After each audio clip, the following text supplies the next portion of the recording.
how to check your iPhone's country of origin. So if you want to check your iPhone's country of origin, then what you need to do is you need to open up your settings at first. Once you're on your settings, you will get this kind of interface. You need to scroll down a bit and then go with General. Under General, you need to again tap on the About option. And from here, you'll see something called Model Number. Focus on the two letters right before the slash in that model number. That's what we'll use to find your iPhone's region. For example, if your model number says something like MT552HN/A, the agent part tells us the region. Next, you need to open up any browser on your iPhone and search for iPhone region codes.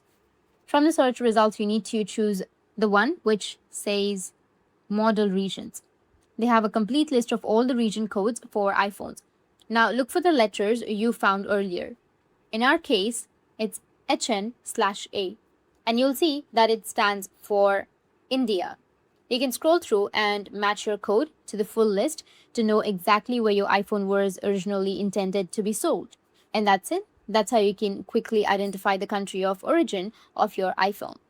And if you have any questions, feel free to comment below. Thanks for watching.